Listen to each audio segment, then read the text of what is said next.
بنای خوای بەخشندەی میهرەبان سلامی خوای گەورەتان لەسەر بێ ئازیزان و خۆشەویستانی ڕچەی زانایان خۆشحاڵ و شادومانین کە لە ئاڵقەیشتری بەرنامەی ڕچا با خزمەتی ئەوەی ئەزیز و خۆشەویست شاد بینەوە بۆ ئەوەی کە بتوانین مامۆستایشتری پایەبەرز و هەڵکەوتوی کوردان ئاشنای خۆمان و ئێوەی بەڕێز و خۆشەویستکەین بۆ ئەڵقەی ئەمجارە لە خزمەتی ڕێزدار جەنابی مامۆستا مەلا مەمدوحی مزوریە بین کە ئەو مامۆستا بەڕێزا پێگە و پلێکی زۆر بەرزی ئاستی کۆمەڵایەتی و هەروەها زانستی هەبووە کە خزمەتگەلێکی زۆری قوتابیان و میحراب و مینبەر و حوزرەکان کردووە لە دەستپێکا بێکەوە گوێ لە ژیانی جەنابی مامۆستا دەگرین و دواتریش لە خزمەتی مامۆستا بەڕێزەکان زیاتر ژیان و سیرەتی مامۆستا ئاشنای ئێوە دەکەین ئێوەش تا دواساتی بەردامە لەگەڵمان بمینێن.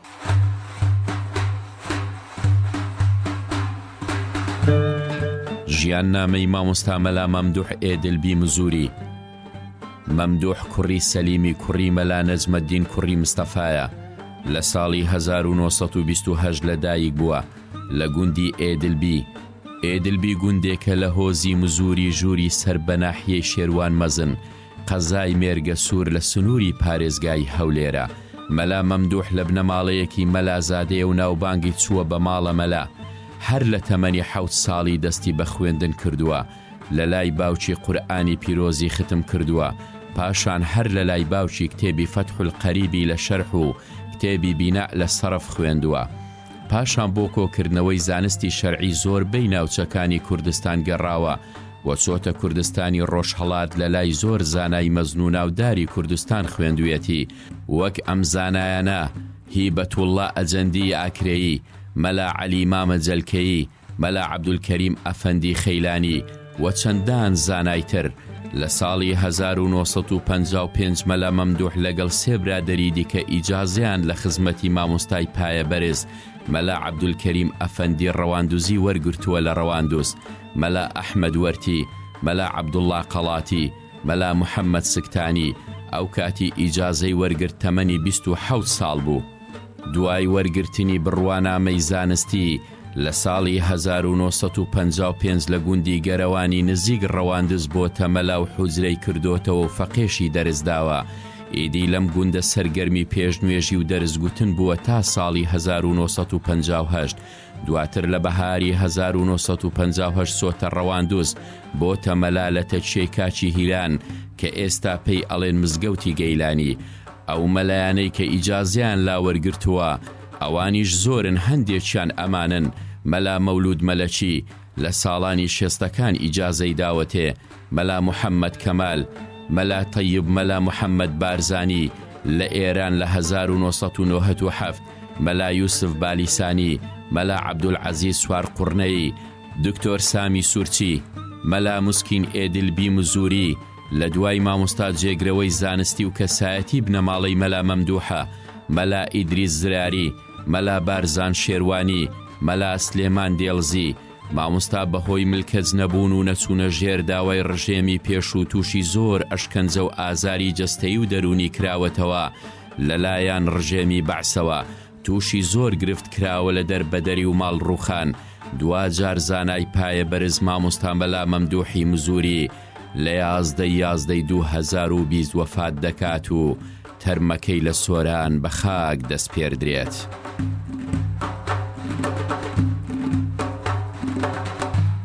بەڵای بینەرانی عزیز و خۆشەویستی ڕچەی زانایان بۆ زیاتر درێژەدان شارەزابوون زیاترمان لە خزمەتی مامۆستای پایەبەرزمان مامۆستا مەلا مەمدوحی مزوری لە خزمەتی زۆر بەڕێز مامۆستا مەلا مسکین ئێدلبی بەڕێزان هەم وەکو میراتگری زانستی کە ساڵانش زۆر لە خزمەتی جەنابی مامۆستا خوێندویانە و هەمیش وەکو میراتگرێکی کۆمەڵایەتی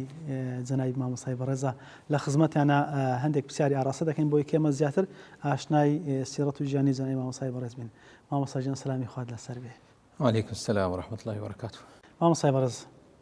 مامۆستا مەلا مەمدوحی مزوری بەڕەحمەت بی ئەوە لە سەرەتا ژیانەکەمان بیست کە لە چێ و لە کەی لەدایک بووە دەمێ ئەوەم پێ بڵێ دەستپێکی خوێنی جەنابی مامۆستا لە چێوە دەستی پێ کرد. بسم الله الرحمن الرحيم الحمد لله رب العالمين والصلاة والسلام على خير خلقه محمد وعلى آله وصحبه أجمعين. دەستپێکی دەست بخێرات نانگوت کەم دەستخۆشی هەنگوت کەم کۆ هەنگ وێمانی بوون و ئەرکێت کێشن بۆ ناساننا مامۆستایت مێت پایەبەرز داوامەش رب العالمین ئەوە کۆ خۆدی تعالە تەوفیق هەنگوو بدەتن کۆ زیاتر خزمەتە دین و زانست و زانایە بکەن. مامۆستا مەلا مەمدوح ڕەحمەتە خودی لێ بیت دەستپێکە خۆنەوەکی و بخۆل ژیان نامە خۆدا بەحس کردە نک بابێ و بخۆ بووە مامۆستا مەلا سەلیم و بابێ بووە قورئانیان نک و ختم کردی فتح الخەریبیان نک و خوندی پشتی هەنگیە کوێ گوندێ پێندرۆک و گوندێکی هەر جیرانێ مەیە نک مامۆستا مەلا قاسم الوێرە هەندێک کتێبێ دیێت خوندی پشتی هەنگیە کوێ جێدیل بۆ ڕەواندزێ و ئاکری مامۆستا کە بەڕستان فەرموتان سەرەتا لە خزمەت باوچیان خوێندوتی ینی باوچیشی مەلا بوون بەڵێ باوێش مەلا بوو بەڵێ ئەدی با پیرانەوانەی خۆی سلسیلا بەرە باوە مەهەل هەب ماڵە مەلا مەشهورن هەر زنجیرێکە بخۆی قەدیم و زەمان هەم مەلا بوون هەتا نۆکە سلسیلەکە نەپشرایە بەڵام وەکو مەلا مەمدوح ئەوە حوزرە و مەدرسەیان نەبووە بەڵێ مەدرسەش هەبوونە بەس شەرنی هەمەجە بەردەوامی هەبوو ئەگەر نەل گوندێمە جێفەقیای دیار بوون و کەش گەدە بجیوانی مایی ینی هەرچەندێک کاول بووی خراپ بووی بەس جێفەقیای دیارە و فەقی هەرێت هەبووی بەڵێ ینی مامۆستا دوایەوە کە لە خزمەت باوکی خوێندی ڕۆیشتە چێ هەر بە مەستی خوێندن گوندانی کە مامۆستا بۆی چوو ئەمە مامۆستانش کە لە خزمەتی خوێندی بەڵێ پاشنگی هاتیە ڕواندزێ کوێە ئاکرێنێک مامۆستا مەلا هیبەتڵای خوێندی دڵبێ هەر لە نزیشی ئێدلبێ گوندێکت کەویتێ سە حەدودێ تورکیا و عێراقی سەر ناحیە شێروان مازنە سەر قەزا مێرگە سوورە گوندێکی لە عەشیرەتە مزوریە وسەر بابين ملتي بارزان يكش حفظ عشيرتكو ملتي بارزان بيكتينكو او حفظ عشيرتك مشهورا ام الشيء شوي عشيرات ثانيه ما مصام على ممدوح بارزانيه بله دواتر ما مصاب گونداني كلو رشت وكيمات بيشنو كيش دا بحث كير الاكرش ما مصطاي خون اللي ما مصطاي ملاهبه الله الشخلاوي يخوند الباليساني يخوند الباطاس يخوند او ما مصانك او گونداني ناوتي ناو شوينانا مامۆستا كان دەزانی ئەو گوندێت کەوێت و هەتانۆ کەمە بەحس کرێ مامۆستا مەلا قاسم بتەگوت والآکرش مامۆستا مەلا هیبەتڵای خوندی باتاسی بیرم ناتەوە کامەلایەکێکی بووە نەک مامۆستا مەلا عەلی مامەجەلکەی خوندی البالیسانەیە خوندی الئیران الگوندی پەسوێ خوندی والمنطقة مەرگەوەریشی خوندی یعنی کە ڕۆیشتە ئیران عەفو مامۆستا تایبەت لە بە خوێندن ڕۆیان حالەتەشی سیاسی نا ئەو وەختی هێشتای کچکە بوو بۆ خوێندنیە چووی إيرانش دوسي جيت كذي الملقى وريشي خوندي نجم مستعملة محمد بارزاني نجم مستعملة محمد الرزاي مشهورة نجم مستعملة محمد أرجوشي خوندي هروها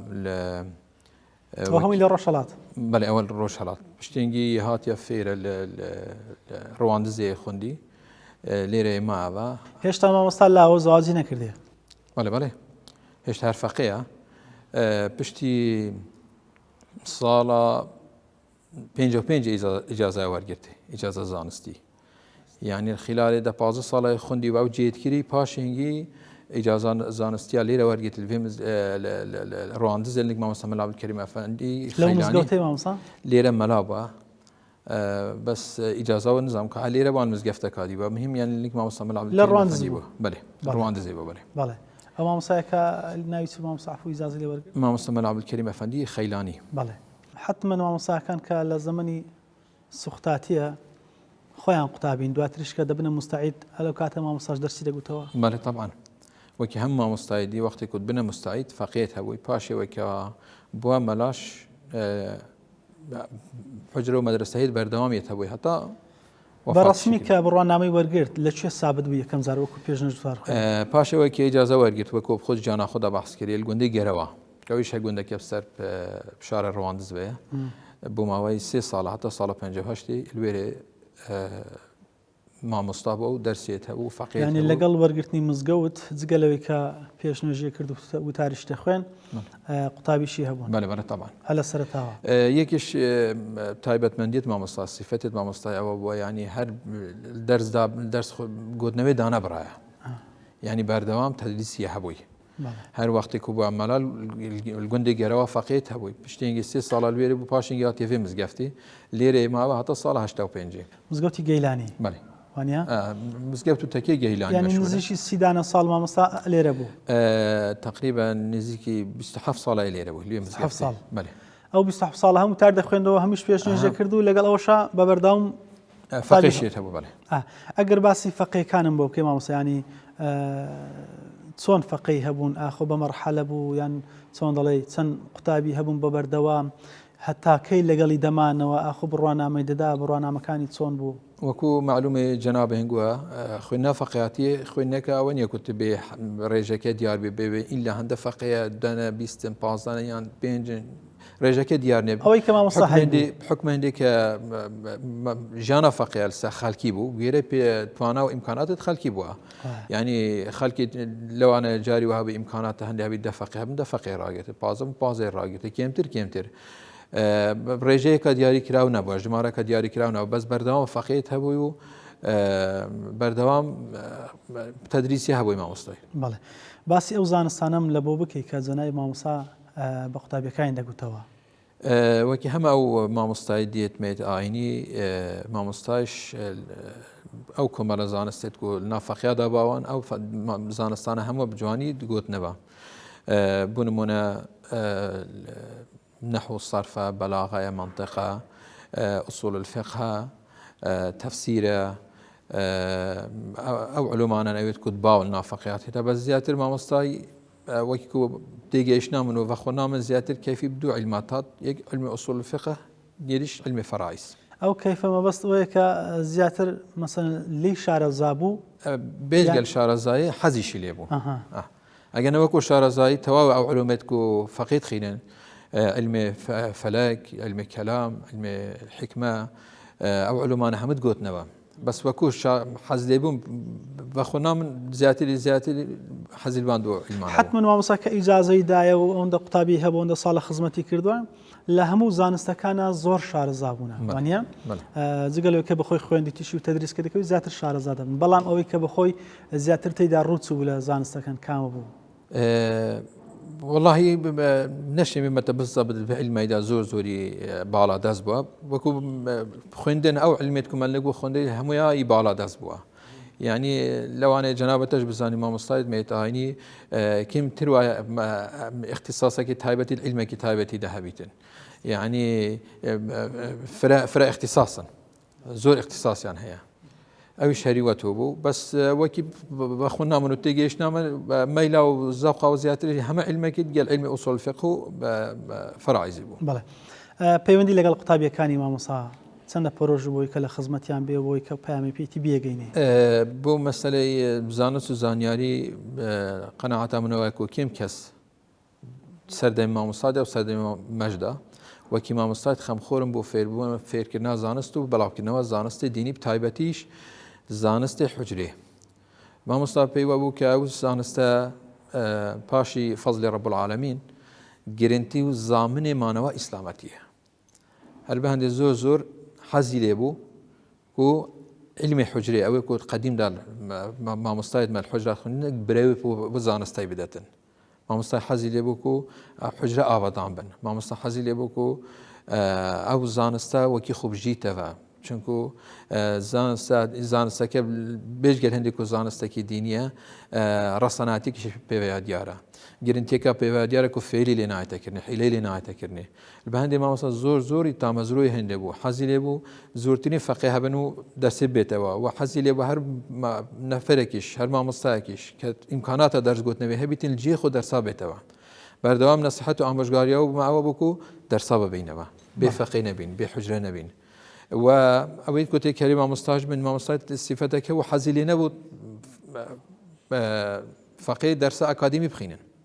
باش نزانكو معهد أبوه بهندينا كو زانكو معهد خرابا يعني زان استواني خرابا بس ما مستاج هندي تامزروب وبهندي كو أو ريج كي بردوام بيت أو ريا بردوام بيتونو نفشرت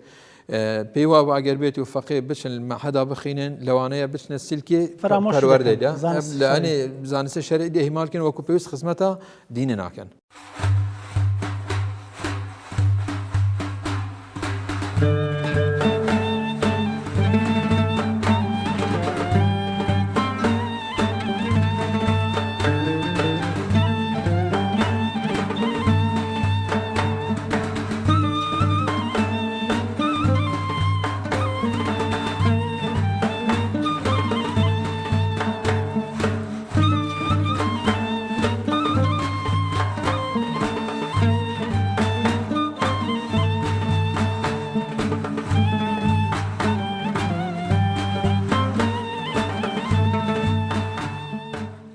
بەڵێ ئەزیزان و خۆشەویستانی ڕسەی زانایان لە خزمەتی زۆر بەڕێز مامۆستا عەبدولواحید باڵەچی کە یەکێک لە قوتابی دێرینەکانی جەنابی مامۆستای ڕەحمەتی لە خزمەتیان دەدوێن کە مامۆستای بەڕێز لە ساڵی 60ەکان لە خزمەتی بوو. جا بۆی بزانین سەربردەی جەنابی مامۆستا و هەڵقەی ذکر و علمی جەنابی مامۆستا لەو ساتەیە چۆن بوو. مامۆستا گیان سەلامی خوای گەورەت لەسەر بێ. سەلامی خوا لەسەر هەموو لایەکمان بیت. مامۆستا ئەگەر باسی ئەومان لەوە بکەی ئەو کاتێک کە جەنابتان لە خزمەتی جەنابی مامۆستای ڕەحمەتی بوون ساڵەکانی چەند بوون و چتان لە خزمەتی ئەو خوێند؟ پێم باش بوو بەر لەوەی کە بچین ناو باسەکەیەوە شتێکی باسکن ئەویشان ئەوەیە دەبیبرێن بەداخەوە نەک یەکجاری سەدان جار بەداخەوە ئەو زانایانە کە لە ناو میلەتی کوردەوە هەڵکەوتوبوون زانایانی ئاینی بەداخەوە بەرەو نەمان و بەرەو کەمبوونە. زانایەکمان هەیە مەلا محەممەدی کۆیی کە مەشهورە بە جەنابی مەلای گەورە لە ساڵی 1940ەوە کۆچی دوایی کردووە. چ دەفەرمووی لە تەفسیرێکی خۆی تەفسیرێکی کوردی داناوە دەبەرگە لە تەفسیرەکەی دەفەرمووی لە کاتی منداڵیمدا مەلای زۆر باشمان هەبوو لە کوردستانەوە بەڵام بەداخەوە ئێستا بەرەو نەمانە. تەسەور کە لە 43ەوە وەفاتی فەرمووە دەفەرمووی لە کاتی منداڵیمدا مەلا و زانای یەکجار بلیمەتمان هەبوو بەڵام بەداخەوە بەرەو نەمانە. ئەدی لە ساری وەفاتی کە لە 43 بووە ئەدی لەو فترەی هەتا ئێستاکە بەداخەوە مامۆستایانی ئاینی وەکو جەنابی مامۆستا مەلا مەمدوحی ڕەحمەتی زۆر بەرەو کەم بوونە. مامۆستایەک بە لەو زانایانە دەتوانم برێم تەواوی تەمەنی خۆی لە خزمەتی دین و لە خزمەتی عیلم سەرف کرد. حتا وەفاتی کرد بڕواناکە مانگەک پێشی وەفاتیەوە لە تەدریسەکەی وەستابیت. بڕواناکە مانگەک پێشەوەی حتا پێشی وەفاتیەوە ئەوجا قۆڵی تەدریسی لێ هەرماڵی بوازی لێ نەهینە. لە شوێنەکەی خۆشی مامۆستا تەدریسی ئەگەر دەست نەکەت با لە عینی مزگەفتەکەی خۆی هەندە خێرخوازە بوون تەکسیان لۆ دەگرت دەچوە شوێنێکی ترەوە کە مەدرسەی دینی لێبی فەقەی لێبن لەوێ دەرسەکەی پێگوتن دایانهێناوە ماڵەکەی خۆی لەو تەمەنەشەوە. بەنسبەتە خۆمەوە ئەمێن لە شێستەکانەوە 2 جار لە خزمەتم خوێندووە. لە 63ەوە جارێکیان لە 64 ئاخر جار بوو کە لە خزمەتم خوین لە 64یشەوە کە لە خزمەتم خویر ئەو کتابی کە جەناب دەزانی جەمع الجەوامع کتابەکە لە ئاخر مادەکان دەخوێندرێ 1-2 کتابی تر هەیە لە دوایوی ریسالەی حیساب هەیە جەبر و هەندەسەی ئەخوێندرێ کتابێکی دیکە هەیە تەشریح الئەفلاک علمی فەلەکە دەخوێندرێ ئەو دوانم مابوون ئەوانە کتابی جەمع الجەوامع 2 بەرگە هەردوو بەرگەکانم لە خزمەت مامۆستای خوێندنی و لەوێشم کۆتایی پێینە. حتا تاریخەکەم لێ نووسیە لە 27/5/1964ەوە کۆتاییم بە هەردوو بەرگەکانی جەمع الجەوامع هیناوە لە خزمەت مامۆستا مەلا مەمدوحی. بفەرمووی سبحان الله لە ویقار و گران و سنجینی چونکە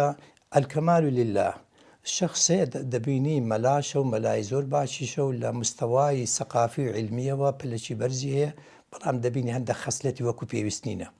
مامۆستا سیفاتەکان هەموو سیفاتی لە یەکتر جوانتر بوون.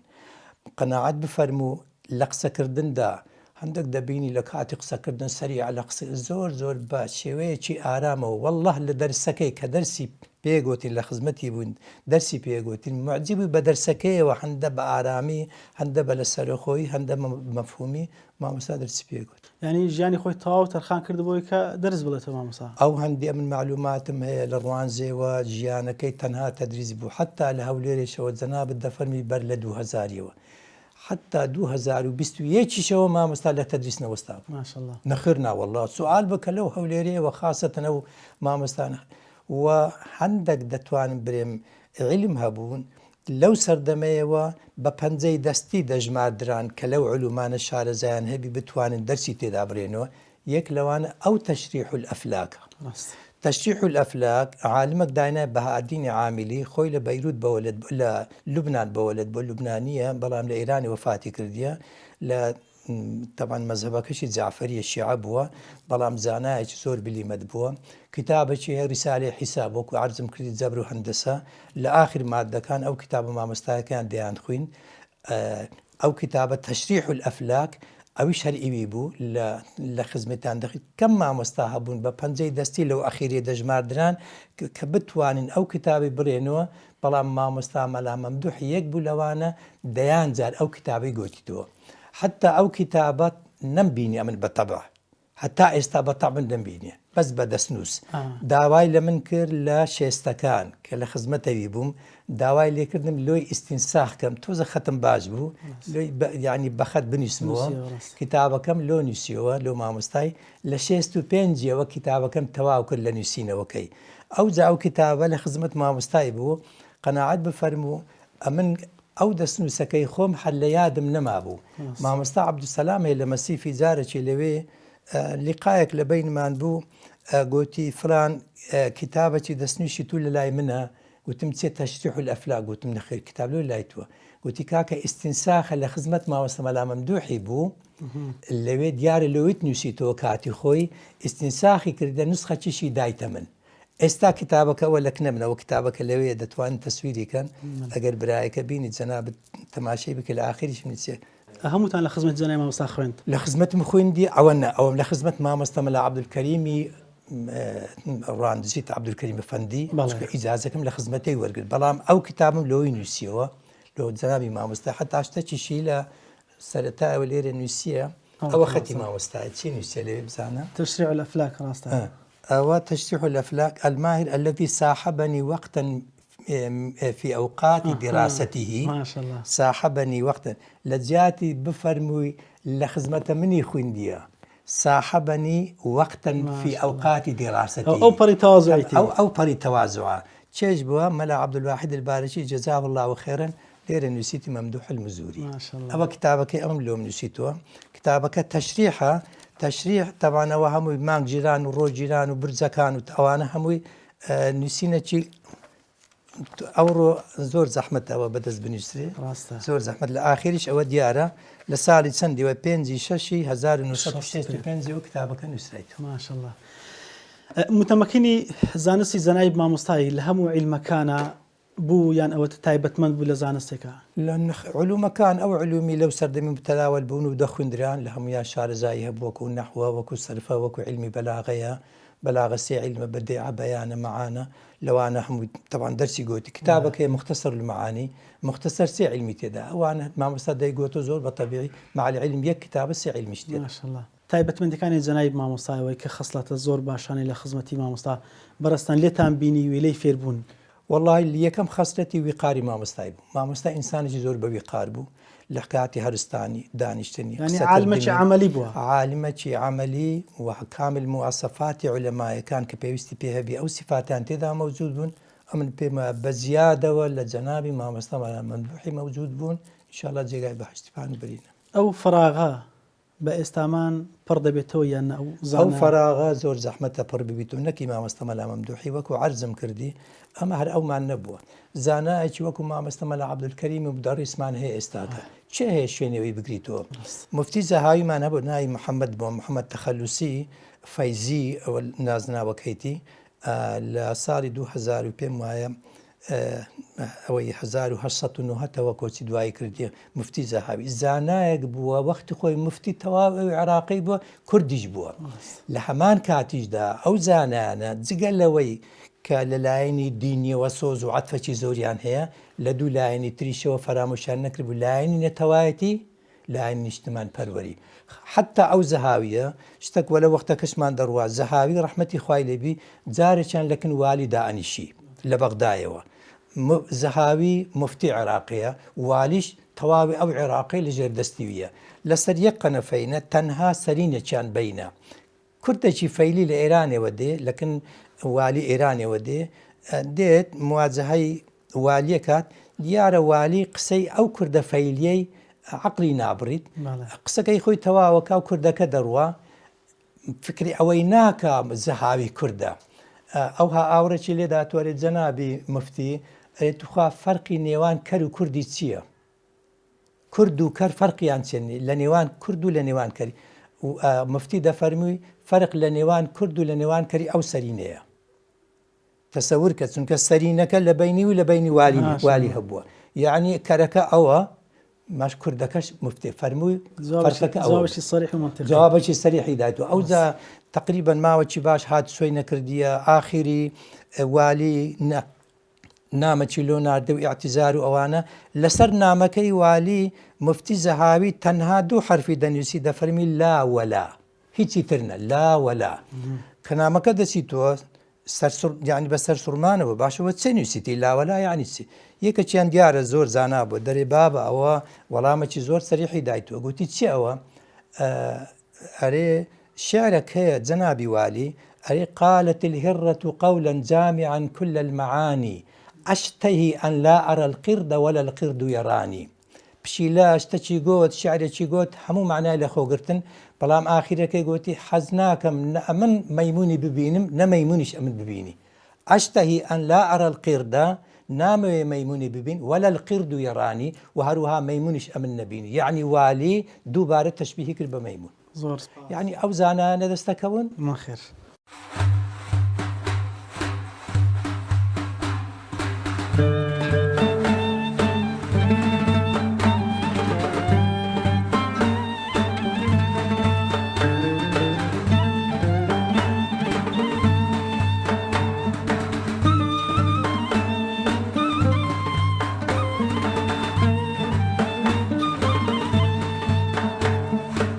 مامۆستا مەلا مەمدوحی مزوری بەڕەحمەتی خواکەوێ لێچێک لە پەرتوکەکانی بەنێوی بیرەوەری و عەجائیباتی زەمان بەسەرهاتێکی خۆیمان بۆ دەجێڕێتەوە و دەڵێ لە زستانی ساڵی 1947 ئەو سافەقێ بووم تەمەنم دەوری 19 ساڵان بوو لە شەقلاوە دەم خوێند فەقیر بووم هیچم نەبوو تا ئەو ڕادەی نوێنی نووسنیشم نەبوو حاجیەک بە خێری خۆی بەتانیەک و بالیفێکی پێدام تا ئەوە پێی بخەوم بالیفەکەش لە باتی ئەوەی سوف و لۆکە بێ پوشکە ساواری تێدا بوو جا لەبەر فەقیری و نەبوونی بێجل و بەرژی و نوێنی نووسن زۆرم سەرما بوو تووشی نەخۆشی گرانە تا بوو زۆر بە خراپی و ئەو کاتەش دکتۆر نەبوو تا بڕۆین چارەسەری خۆمانی لا بکەین 19 ڕۆژی تەواو نەخۆشوم هیچم نەخوارد فەقێ تەمان لێدا نابووم بە منیانە گوت خزمە چێ با لە دوای بنێرین و بێت منیش گوتم وەڵڵا پیرە باوچێکم هەیە بێتاقات دوور نەخەبەر یەگاتێ و نەپێشێکرێ بێت لێم گەڕێن ئەگەر چابوومەوە ئەوە باشە ئەگەریش مردم ئەوە بمشێرنەوە و خەبەری بدەنێ مامۆستا دەڵێ ڕۆژی ئەخیری نەخۆشەکەم ڕۆژی 19 هەمین بوو چاوم بڵند کرد ڕۆژ هەڵات بوو هەڵنات بوو لەو بینە بوو لە ڕۆخ سۆبەی پاڵ کەوت بووم زۆر نەخۆش و بێحاڵ بووم پاشان لە هۆش خۆم چوم خەوم لێکەوت لە خەودا بینیم شەبەحێک هاتە ژوورێ گوتی فڵان من عزرائیلم هاتوومە ڕۆحت بچێشم بەڵام قوربانی ئەو علمەی بیکە تۆ وەدووی کەوتی ئیدی هەر ئەوەندەی گوت و لێم بزر بۆ ڕۆشت وشار بوومەوە خەونەکەم بۆ فەقیەکان جێڕاوە بەڵام فەقیەکان لێم تێنەگەیشتن چونکە زبانم تەتەڵەیە کرد و لەنگ ببوو پاشان خەوم لێکەوتەوە بینیم دەرگای حوزرەکە بەسەرما کرایەوە نورێک هاتە ژوورێ وا تێگەیشتم ئەوە پێغەمبەری خوایە صلی الله علیه وسلم بۆ لام هات فەرمووی فڵان کوی منش گوتم قوربان زۆر نەخۆشم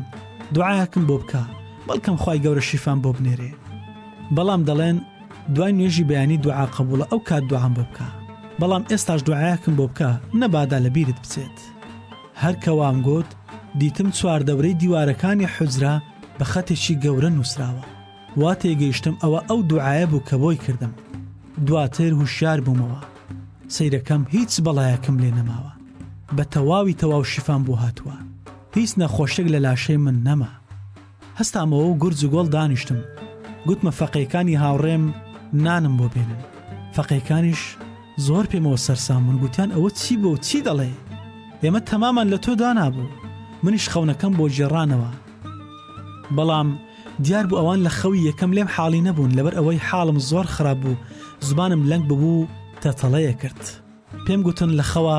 پێغەمبەری فریاد ڕەس سەڵات و سەلامی خودای گەورەی لەسەر بێ هاتە خەونم و دوعای بۆ کردم بە دوعا و بەرەکەتی ئەوەیە من چاک بوومەتەوە ئەو سافەقیەکان زۆر دڵیان خۆش بوو دوعای خێریان کرد خۆشەویستان ئەو بەسەراتەی مامۆستا پێمان دەڵێ کە بەڕاستی مامۆستا بۆ خوددا سڵحاو و ڕێگەگرتنە بەری زانست و زانیاری مەقامێکی گەورەت پێدەبەخشێ ئەو کەسانێکەوە بە دوای زانستی شەرعیا وێڵن هەم لە دنیادا پایەیان بەرزە و هەمیش لە دوا ڕۆژە خاوەن مەقام و پاداشتی تایبەتی خۆیانن ڕۆحی مامۆستا شاد و دەرەجاتی عالی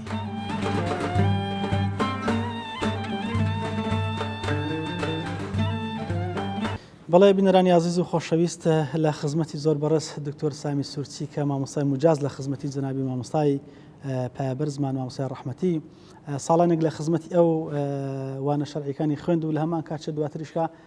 مشتەڕە بووی کە بڕوانامەی زانستی لە خزمەتی جەنابی مامۆستای مزوری وەربگرێت. مامۆستا جان سەرەتا سلامی خوای گەورەت لەسەر بێ. سلامی خوا لە جەنابیشتان. بارك الله فيكم موفق ان شاء الله. مامۆستای پایەبەرز ئەگەر پێمان بڵێ ئەو ساڵانێکە لە خزمەتی جەنابی مامۆستا بووی کامانە ساڵ بوون و هەروەها چەند لە خزمەتی مامۆستا بوون؟ بەڵێ. بسم الله الرحمن الرحيم. طبعا ئێمە دەستپێکی خوێندنەکەمان لە خزمەت جەنابی مامۆستا بوو لە 93 سەرەتای 93 ئێمە هاتین لە بۆ مەدرسەی مامۆستا هەر لەو مزگەوتە لە مزگەوتی حاجی جەمال بە ڕەحمەت بێ لەوێ وەکو سوختە ئێمە دەستمان پێ کرد. بەڵام دواتر جارێکی تر ئێمە لە کتێبەکانی وەکوڵێن مستعیدی چوینەوە خزمەت مامۆستا لە شەرع العقایدە هەر لە حاج جەمال بڵێ بەدواوە ئێمە هەر لە خزمەت مامۆستا خوێندمان هەتا با بڵێن مختصر المعانی و دواتر تفسيري بيضاوي هندێک من لە خزمەت خوێن تهذيب الكلام تشريح الأفلاك حەزی بەو زانستانەش بوو لە فقه مثلا بەشێک لە تحفە لە مەوزوعی تەلاق و خولعە لە خزمەتمان خوێن و ئیجازەشمان هەر لە خزمەت جەنابی وەرگرت لە ینی خوێنەکان بۆ چەند ساڵی بەڕێستە کۆی خوێندنەکەی ئێمە لەو کاتی کە دەستم پێ کرد تا ئیجازە وەرگرت 7 ساڵ خوێن هەر 7 ساڵی تاو لە خزمەتی مامۆستای بووی فترێک دەرچووم هەتا سلەیمانی چووم بەڵام دواتر گەڕاینەوە لای مامۆستا بەسەتوانم یعنی برێم زۆربەی خوێندنەکەمان لە خزمەت مامۆستا بووە چکە و کاتێکەوە سوختەش بووین 2-3 ساڵ هەر لە لێرە بووین لەو مەدرسەیە سنەتی با بڵێن شێوازی فەقیاتی وایە کە لە سوختەی لەکن مستعیدە خوێنی مستعیدەکە لای مامۆستا خوێنێ ئەو مامۆستای من دەرسم لەکن خوێن مامۆستا محەممەد کەمال بوو هەر خزمی خۆم بوو ئەویش یەکێک بوو لە مجازەکانی مامۆستا دواتر ئەو ئیجازە لای مامۆستا وەرگرت. مامۆستا گەربێن پێناسەشی جەنابی مامۆستامە لەو کێ وەکو ئەوەی ئەهلی عیلم وەکو مامۆستا بە مانای کەلیمە چۆن مامۆستایە لە ڕاستیدا من زۆر یعنی معجب بووم بە جەنابی مامۆستا خوای گەورە دەرەجەی عالی بکات قەبرەکەی پڕنور بیت. مامۆستا کەسێکی زانا بوو و دانا بوو معلم و لێزان بوو کەسێکی معنای کەلیمە مڕەبی بوو کەسێکی متەقی و ڕەبانی بوو زاهید بوو دنیانەویست بوو کەسێکی هەتا برەی متەوازع بوو خاچی بوو و لە هەمان کات زۆر بە عیزەت و نەفس بوو یعنی مامۆستا ئەو سیفەتە جوانانەی هەر هەمووی هەبوو زۆر سوودمان لە جەنابی مامۆستا بینی ئەتوانم بڵێم زیاتر لە جانیبە عیلمیەکە لە ڕووی پەروەردەییەوە لە ڕووی تربیەتەوە ئێمە شت لە مامۆستا فێر بووین ئەوەی کە لەی فێر دەبوون نظری بوو یان عملی بیان لە خودی مامۆستا لە کردداری مامۆستا لێ فێر دەبوون زیاتر یانەوەنێ کە دەیگوت لە ڕووی ئەخلاقیەکەوە واقعی لە ڕووی مەسلەی تەقوا و دینداری و مەسلەی تەعامل لەگەڵ خەڵک و پەروەردەیەکە لە ڕووی عملیەوە ئێمە لێ فێر ئەبووین و بەهرەمەند ئەبووین کە ئەوەش گرنگە یعنی ئینسان بە عمل پەروەردەی خەڵک بکانەک بە قسە طبعا مهمەی پێغەمبەران سەلامی خوایان لەسەر بیت دوو شتی سەرەکیە مهمەی تەبلیغە مهمەی قودوە و ئوسوەیە مەسلەی تەبلیغ و قسەکردنەکە ئاسانە لەوانەیە هەمومان بتوانین قسەی خێر بکەین و قسە ئاسانە بەڵام بە عمل بیسەلمێنین عملەکە شاهدیمان لە بۆ بدە لە بە قسەکان ئەوە شتێکی تا ڕادەیەک قورسە جەنابی مامۆستا بە عمل یعنی ئەو پەروەردەی ئەکردین لە ڕووی تەعاملەوە مثلا کە ئەڵێن مثلا کەسێکی متەواضع بوو فعلا متەواضع بوو زۆر خاکی بوو یعنی مثلا کە چوینە خزمەتی هەتا دوای ئیجازە وەرگرتنەکەش مامۆستا زۆر متەواضع بوو مثلا ئەیویست کە ئێمە تەڵەبەی خۆی بووین لای سەرەوەی خۆمان مثلا دابنیشینیت یعنی کە لە خزمەتی هەر ئەستاین دانانیش هەرچەندی تەکلیفمان لێ کرد لەگەرماندات نەک هە دەرگەی ماڵەوە نزیک لە حوشەکەش هەر لەگەرمانداتە دەرەوە یعنی فعلا کەسێکی بابرێن مڕەبی بوو کەسێکی متەواضع بوو و لە ڕووی تەعامل لەگەڵ خەڵک کە ئەوە شتێکی زۆر مهمە لە بۆ مامۆستای ئاینی کە زەرورە کەسێکی ئیجتیماعی کۆمەلایەتی بێ مامۆستا دەیزانی چۆن تەعامل لەگەڵ خەڵک ئەکە ڕێک ئەم فەرمودەی پێغەمبەر صلی الله علیه و سلم جێبەجێ کرد کە فەرموو ئەنزیل الناس منازلهم هەر کەسە و بە پێی خۆی و بە پێی مستەوای بە پێی ئیش و کاری خۆی تەعاملی لەگەر ئەکرد یعنی مثلا کەسێکی زانە ئەوە بە لە بابەتی عیلمیە مەجلیسەکەی لەگەردانە کەسێکی تاجیر بە باسی تیجارەتەکەی ئەکرد کەسێکی فەلاع بە باسی گەنم و جۆ و فەلاحەتی و زراعەتی لە بۆ ئەکرد بەم شێوازە گەنج بە پێی گەنجیەکە یعنی حقیقەتەن زۆر شت لە جەنابی مامۆستا فێر مامۆستا لە نەوەتیەکەوە تە مزگەوت حاج جەمال وایە بەڵێ مامۆستا ئیفتیتاحی مزگەوتەکە کە کرا لێرە دەستی پێ کرد هەتا 2005 وا تێبگەم هەر لەو مزگەوتە ماوە لە هەولێر بەڵێ دواتر مامۆستا چوو لە بۆ مزگەوتی تر مزگەوتی ئیمامی عەلی هەر لەسەر 100 مەتری لە هەولێر فترەیەکیش لەوێ هەر مەدرسەی هەبوو تەدریسی ئەکرد بەڵام زۆربەی هەر لە مزگەوتی حاجی جەمال بابرێن تەدریسەکەی ئەکرد جگە لە تەدریسی مامۆستا هەر پێشنەژ و تاریشی دەخوێندەوە مامۆستا هەم ئیمام بوو و خەتیبش بوو لە مزگەوتی حاجی جەمال هەتا لێرانێ بوو بەڵام کە چوو بۆ مزگەوتی ئیمام عەلی لەوێ تەکلیفی لە ئێمە کرد ئێمەش بە شانازیەوە تەکلیفەکەی ئەومان وەرگرت مەسافەیەک لەوێ ئەمن ئەچووم خوتبەم لە زیاتی ئەوە خوێندەوە ئەوش لەبەرەوەی واقعی مامۆستا بە ساڵات دەچوو ینی تەمەنێکی گەورەی هەبوو لەبەر تەمەنەکە بەڵام یعنی شتێکی تر کە زۆر یعنی معجب بوون پێی ئەو نەبەردی مامۆستا یعنی با بڵێن ئەو زەوتینەی کە هەیبوو لەسەر تەدریسە سوبحان الله لەگەر ئەو تەمەنە زۆرەی کە هەموو تەمەنی خۆی لە تەدریسە سەرف کرد هەتا دواساتەکانی ژیانی مامۆستا لە تەدریس نەکەوت بەردەوام بوو هەر لە دەرزگوتنەوە یعنی ئەگەر چی بێتاقەت و بێتواناش بوو بەڵام هەر تەدریسەکەی ئەکرد هەتا من گەلێک زار کە ئەچوومە خزمەتی دەمگوت بەخوا مامۆستا ئێمە زۆر هەز بە شەرمەزاری ئەکەین زۆر لە مامۆستایان ئەبینی کە گەنجن تاقەیەکی باشیان هەیە سوبحان الله دەرسێکیان نییە بەڵام ئەبینین جەنابەت کە لەگەر ئەو هەموو تەمەنە و ئەو هەموو تەدریس و خزمەتێکە کردوتە هەر زیاتر گەرم و گورتر ئەبی ئەگەر چی ئێمە لەسەر تەوسیە ئەو کە مامۆستا زۆر حەزی لە مەسائلی تەدریس و فەقێ و هەندێک ئەوە پرسم مامۆستانی ئامۆژگاری زیاتر لە بۆ ئێوەی قوتابی چ بوو مامۆستا تەرکیزی لەسەر دووشت ئەکردەوە لە خیلالی ئەوەی کە دەرسی بە ئێمە ئەگوت دەیگوت من دەمەوێ ئێوە ببن بە مامۆستا ببن بە ئیمام و خەتیب جا لە مزگەوتێکە لە گوندێکە لە شار لە هەر شوێنێکا بن مامۆستایەتی و مەلایەتەکەی خۆتان بکەن و تا بۆتان ئەکرێ ئەبێ مەدرسەشتان هەبیت دەرز برێنەوە بە معنایەکی تر ئەویست یعنی هەم جانیبی تعلیمەکە ئەوەی کە خوای گەورە فێری ئینسانی کردووە بیگەینیت چکە ئەم زانستە بەو شێوازە هاتووە لە پێغمبەرەوە صلی الله علیه وسلم جانیبی دووەمین مەسەلەی ئیرشاد و وتار و ئەمانەیە کە ئەوەش هەر ئەرکێکی تری مامۆستایە ئەنجامی بدە لە ژیانی خۆیان ئەگەر پێناسەی زانستی مامۆستامانەوەکی بۆن منە کە کاتێکە لە مەزلیسی زانستە دادەنیشتانی چۆن مامۆستایەک بۆی کە ئەدایوانەکانی خۆی دەکرد و چەندە حەریز بوو لەسەری مامۆستا زۆر ینی حەریز بوو لەسەر دەرس گوتنەوەکەی و مەبەستی بوو دەرسەکانی نەفەوتێ کەەوە مهمە لە بۆ مامۆستا ینی خەمی دەرسی فەقیانی بی و حقیقەتەن کەسێکی معلمش بوو ئەمە زۆر مهمە بەعزە کەسێکی مەثەرەن عیلمەکەی لایە بەڵام نازانی دەرسەکە زۆر باشی بکاتەوە شەرحی بکە مامۆستا تەسوورێکی باشی یەکرد مقدمەتەن یعنی زۆر بە جوانی دەرسەکەی تێئەگەیاندی بە معنای کەلیمە معلم بوو دکتۆر سامی مشتەڕە بوو بۆی کە بڕوانامە زانستی لە خزمەتی مامۆستا بەرەزە وەرگرت وەکو وەفایەک بۆن منە بڵێ مامۆستا بە مختصری مامۆستامان لەوە پێناس بکە چۆن باسی مامۆستا دەکەی وڵا بەنسبەتە خۆم ئەمن هەم بە تەبعاً مامۆستای خۆمی ئەزانم و بە موڕەبی پەروەردەی کاری خۆمی ئەزانم و بە باوکێکی ڕوحیش ئەتوانم بڵێم وەسفی بکەم کە باوکێکی ڕوحیش بووە لە بۆ ئێمە کەسێک بۆ بەڕاستی ئەتوانم ئەم حەدیسەی پێغمبەر بخوێنەوە سەڵسەم لەبارەیەوە کە فەرمێ کەسانێک هەن ئیذا ڕوء ذوکر الله کاتێک کە تەماشایان ئەەکەی تێ خوای گەورەتەوە بیردێتەوە یعنی لە پاڵ عیلمەکە مامۆستا کەسێکی متەقی و زاهید بوو کەسێکی دیندار بوو کەسێک بوو کە لە مەدرسیا دائنیشتی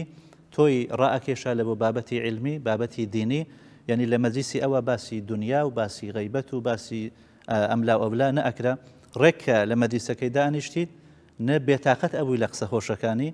و لە هەمان کات ڕائەکێشای لە بۆ بابەتە دینیەکان و لە بۆ ئەوەی کە بەکەلکمان دێ لە بۆ قیامەتمان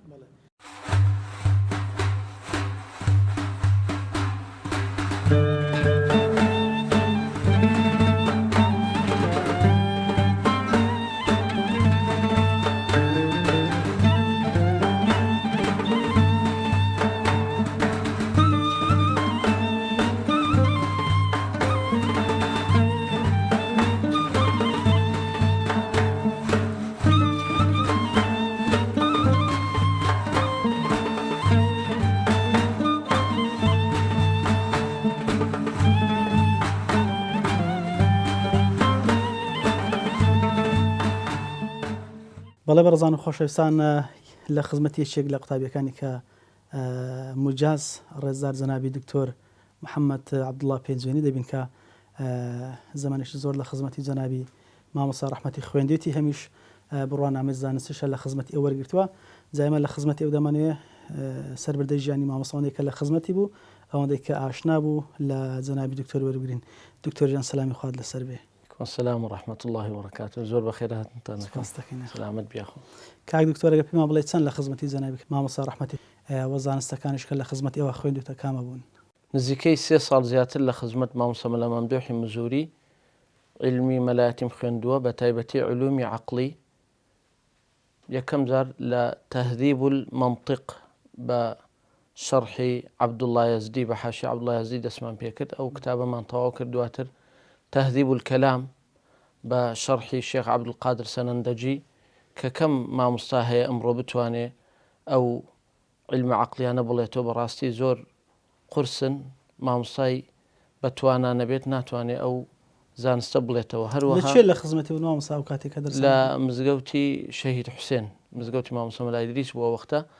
هەروەها علمێکمان هەیە تەشریح الئەفلاک، ئەویش مامۆستای زۆر کەم ماوە. مامۆستا زۆر بە متەمەکینی ئەو علمەی ئەوتۆ ئەیشی فەرموو من لای مامۆستا مەلا عەبدولکەریم ئەفەندی، مامۆستا عەبدولکەریمی ڕەواندز لەوێ خوێندومە. کاتێکەوە دەرسەکەی بۆ شەرحەکردم کە ئەنەما خۆی لە ناو فەلەکە و دەرسەکەم بە متەمەکینی بۆ شەرح. ئەو علمیان مامۆستا مەسائیلی فەلەک تێکەڵکێشیان کرد بەگە زانستی سەردەم؟ تۆزێک یعنی مخالفەی هەیە لەگەر زانستی سەردەم، بەس بۆ ئەو سەردەمە زۆر گرنگ بوو. هەتا من ڕۆژێک لە زانکۆی سۆران سیمینارێکم کرد، باسی ئەو تەشریح لە ئەفلاکەیشم کرد. کۆمەڵێک زانست دەربارەی ئەبراجەکان و ئۆشتانە. مامۆستایەکی جوغرافیا وتی لە کۆمەڵێک معلومات نزیکە لە ئێمە. هەر ئەوەی کە لە مامۆستا وەرگرت بوو؟ بەڵێ بەڵێ. تەواوی خزمەتەکەت 3 ساڵ بوو لە خزمەتی جەنابی مامۆستا، دواترش هەر ئەو بڕوا نامەی زانستی پێدای. پێشتر من لای مامۆستای تر خوێندە بووم، وەکو مامۆستا مەلا عەبدوڵڵای قەڵاتێ، مامۆستا مەلا محەممەدی سلمان پاک، مامۆستا مەلا عومەری سوێری، مامۆستا مەلا عەلی خەتێ. ئاخیر وێزگەم لای جەنابی مامۆستا مەلا مەمدوحی مزوری بوو. حەقەتەن من ئەمێ شتێک بڵێم، یعنی جارێک لە جێک مامۆستام بینی هەموو کەسێک لەوانەیە هەزمی ئەو شتە نەکا، بەس من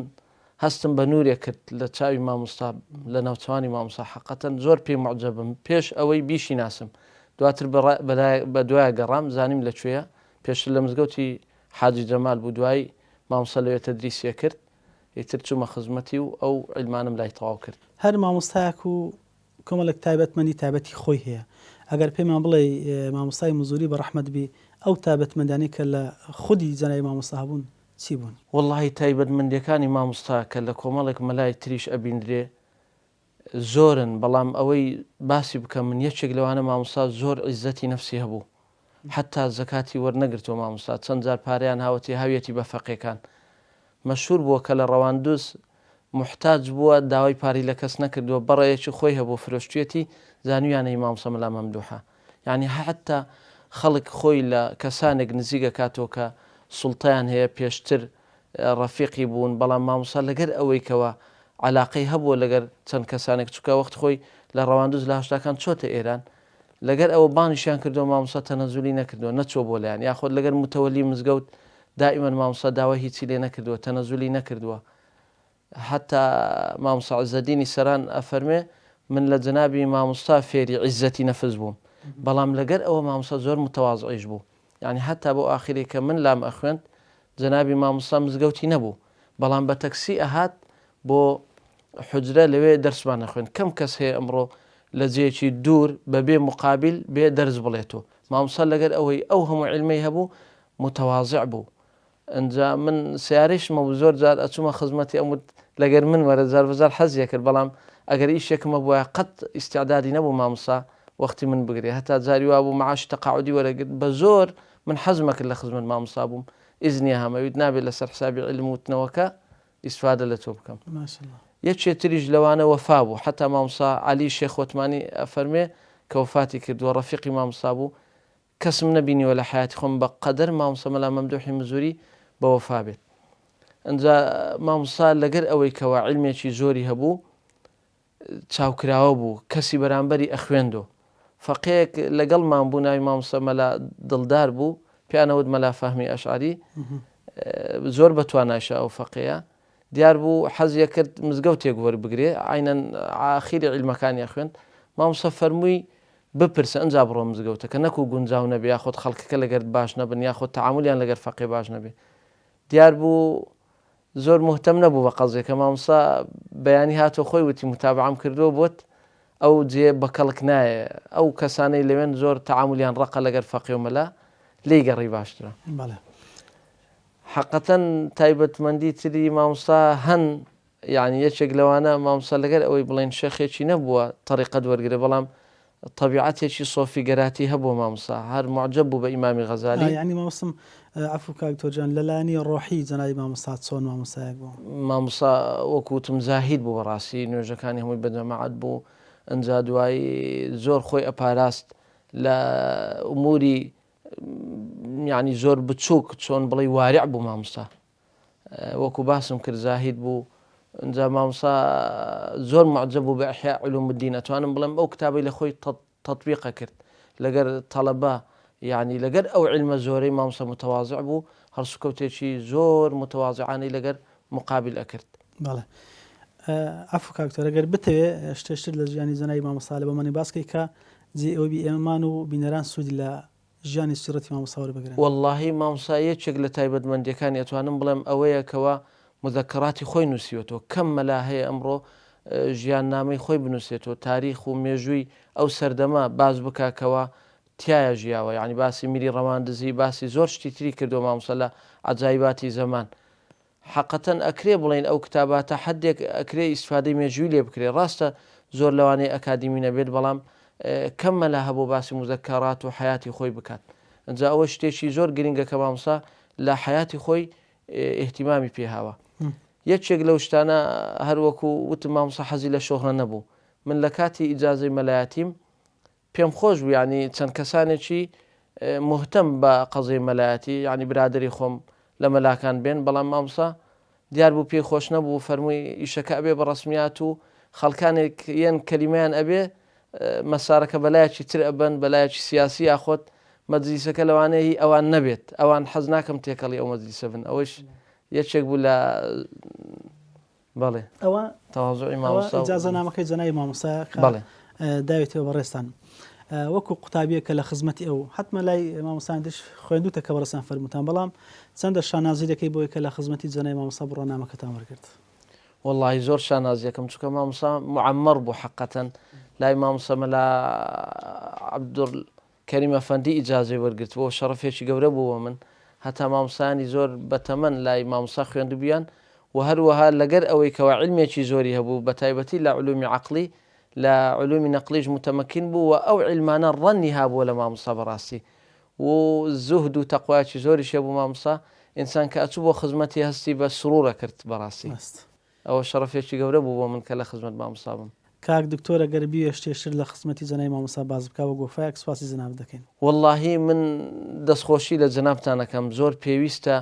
کە باسی ژیانی زانانی دینی کورد بکەن ئەوە جێی دەستخۆشیە بەڕاستی چونکە ئیمامی سەخاوی ئەفەرمێ من وەڕەخە عالیمەن فەقەد ئەحیا ئەوەی پێویستە لەسەر ئێمەش مەسلەکی ئەو مامۆستایانە بگرین بەڕاستی مامۆستا ڕێگەیەکی زۆر جوان و وردی گرت بووە بەر بە تایبەتی ئەو فەوضای فتوا و ئەو فەوضای ینی سۆسیال میدیایە هەیە ئەمڕۆ ئەبێ ئێمە چاولەوان بکەین کە علمێکی تەوامان هەبێ ئەنجا قسە لە مەوزوعەکان بکەین ئەگەنا خەڵک تووشی نەوعێک لە سەر لێشێوانەکەین ئەوەی گرینگە ئێمە ئەبێ بیکەین ڕێگەی ئەو مامۆستایانە بگرینە بەر هەم لە لایانی علمی هەم لە لایانی زوهد و تەقوا و هەم خزمەتی خەڵک و وڵات و نیشتیمان.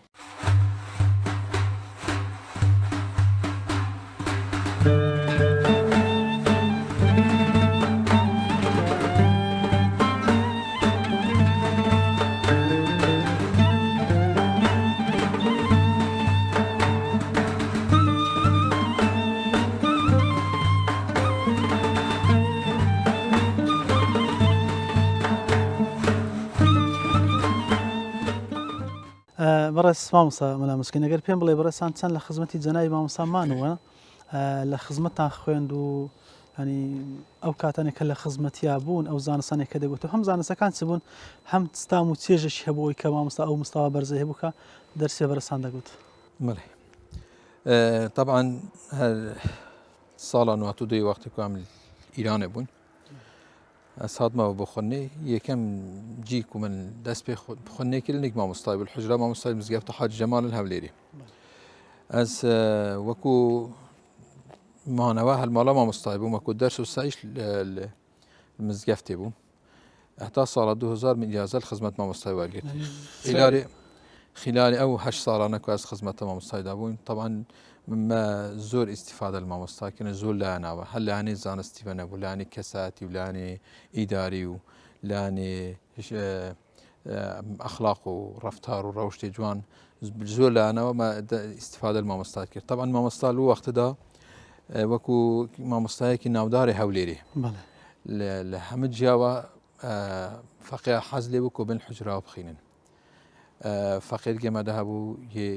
ئیرانی بوو فەقێت گەمەدە هەبوو لە ئێڕانی بوو ئەو حتمما ناوبانگ و ئاستی مامۆستایان زانی بووە هاتبوون طبعا ئەوە چونکو مامۆستا ناوەکی دیار بوو کەساتیەکە دیار بوو فەقیا پێخۆش بوو کۆلوێری خزمەت مامۆستایدا بخینن مامۆستای قەوس ئێستامان کە شوێنی لێ ڕاوەساین و حتممەەوە جەنابی مامۆستا ماڵی ئەلێرە بووانە مەلێ پێم بڵێ مامۆستا چۆن طبعا سەربردەکەی بۆی کە ئێرەی جێهێشت طبعا ماڵەوە لێرە بوو بەس ساڵە 85 ئەو وەختێک و حیزب بەحث حاکم بالعێراقی چاویل هەندێ بوو و مامۆستای تانیش وەکو خەڵکێدی بکەونە ژێر ئەمر و بارێ حیزب بەحث و داواکاریێتوان جێبەجێ بکەن مامۆستاش حکم هەندێکە جدال هەندێک و مامۆستایەکی ئاینی بوو هەستەکە نەتەواتیا پاک و بێگەردیشی هەباستە بێژگە لە نێشەرعی بە لایەنی نەتەویژ بە مامۆستا هەست مەزلومیەتە کوردات کرد بە هەندێک قەت ئامادە نەبوو مل شۆڕ کرد بۆ حیزب بەعث بە هەندێک ناچاری لێرە هێلا و چوو کە لێرە چوو حیزب بەعث پاداشتا چوونەوە خانیوت تەقاندا و کابلکردن و کێشگەدا بێ ئەوانە مامۆستا هەڵوێستی هەم ئاینی هەم نەتەواتی وای لێ کردکەوە سڵ نەکا بەرامبەر بەڕژێنی باسا چۆکی نەدا مامۆستا پێم بڵێ بەرهەمەکانی جەنایی مامۆستا هەم لە ڕووی دەستنووس لە ڕووی کتابیان چی هەبوو مامۆستا مامۆستا ئیمکاناتەکە باشی هەبوو بۆ نویسینێ و کتێب دانانێ بەس حکم هەندێوەکی پێش و کێژدەمە بەحث کرد زیاتر وەختی خۆی تەرخان کرد بۆ تەدریسی کەمتر مەجارێت کتێب نویسینی هەبووە بەس ئەو کتێبێت کۆ نویسینەش مامۆستایی هەندێکی چاپکردین هەندێکیش چاپ نەکردینە کتێبێکی سێ مێژووە ڕواندزیان نویسی کە مێژووە کووردە بەس بناوی مێژووە ڕواندزیان نویسی کتێبەکە دیا چاپکردی هەلسە بنەماڵە بەناوبانگی ڕواندز کتێبەکە دی هەلسە گوندێمە بەڵێ مێژووینە نامیلکێکی هەلسە ژیانە خۆشەخسیە نویسی کتێبەکە دی هەیە چل ئامۆژگاری پند و ئامۆژگارینە هەموو چل ئامۆژگارینە کتێبەکە دیە هەی نامیلکێکە دلیل الحەج والعمرە بەحسی ڕێنمایە چۆنە حەج و عمرێ و ئەو تشتانەنە والحاصل کۆمەڵە کتێبێکی تۆ دەبێت داناکی خۆت بێت خۆ هەندێک کردە کتێب و عەرەبیەت نویسیە ئەوە خودبەکان تەبع نەکراینە بەس ئەوت کۆنۆکێمە گوت ئەوان هەموو یەت تەبع کردی شتێکی زەق لە ژیانی جەنایی مامۆستا وەکو یەکەم ئیسفادە لێ بکەین لە بەوانی باسکەی مامۆستا سیفەتێکی دیکەی زۆر زۆر جوانی هەبوو کە ئەویش وەفا بوو بە وەفا بوو بە وەفال و بۆ خوای گەورە بە وەفا بوو ئەو شارێک و لێرە بووە ینی دوو کتێب شار ڕەواندزیە نویسی تەمان لەوانە خەڵکی ڕەواندز بخوا بۆ خۆ نەکردیت مامۆستا عادەتی هەبوو وەختێک و سەردان تاتە دیانە بەرنامەوە ئەوە بۆ وەختی گوتات ئێرە دەبهات بە زیارەتەکە مامۆستای خۆی کرد بە مامۆستا مەلا عەبدولکەریم ئەفەندی لێرە مەرخەدەویە لێرە هەموو جارە دە زیارەتەوەکەتن مامۆستا ساڵە 2005 خێزانە ئەمری خودی کرد پشتی 2005 هەر جارێکی هەر بادیانە بە زیارەتەکە قەبرە وێشی کرد بە ینی شار بە شارێ مامۆستای خۆ ئەویش ئینان ناو بەرنامەیدا مامۆستا وەفا هەبوو بۆ خەڵکی خۆ گوندی خۆ یعنی جوانترین دەرسە وەفای مامۆستای نیشەمەدا بڕاستی بان مووقیفانە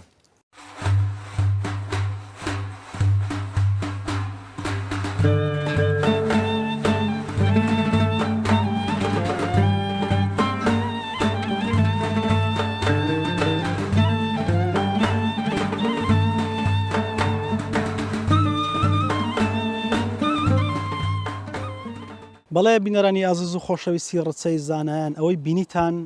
تەواوی ئەڵقێمزاری بەرنامەی ڕچەی زانایان بوو لە خزمەتی پایەی زانستی ڕێزدار جەنابی مامۆستا مەلا مەمدوحی مزوری کە ئەوە گۆڕەکەیەتی خوای گەورە دەرەجەی عالی کات و بە فیردەوس العلا شادیکە ئەو مامۆستا بەڕێزەمان هەر لە تەمەنی منداڵیەوە چاوی هەڵێنا لە نێو میحراب و مزگەوت و مینبەرە لە خزمەتی زانستی شەرعیە گەورە بوو تاو کاتێکە بڕوانامەی زانستی وەرگرت دواتریش هەر بەردەوام بوو لەسەر ئەوەی کە ئەو پەیامەی خوای گەورەکە هەڵیگرت بوو لە معریفەت و لە عیلم و لە عیرفانە گەیاندی تاک و ساتی وەفاتی مامۆستای پیا بەرزمان لە ساڵی 1928 لە ئەدلێبی لەدایک دەبێت و لە 2020 لە تەمەنی 92 ساڵیە لە شاری هەولێر وەفاتەکات و تەرمەکەشی دەهێنرێتەوە سۆران خوای گەورە پای مامۆستا چەندە لە دنیا بەرز بوو خوای گەورە بە مەرحەمەت و میهرەبانی خۆی مەقامیشی عالیکە لە فیردەوس العلا لەگەڵ پێغەمبەران و سدیقان و شوهەدایان و ڕازگۆیانە حەشریکە ئێمەش بە خزمەتی ئەو بگەێنێ سوپاسی بینەریتانەکەین کە تا ئێستا بەدیار بەرنامەکەمان دانیشتون لە دوعای خێر بێبەش مامەکەن تا بێگەشتنەوە بەخوای گەورەتەم سپاردن والسلام علیکم ورحمة الله وبركاته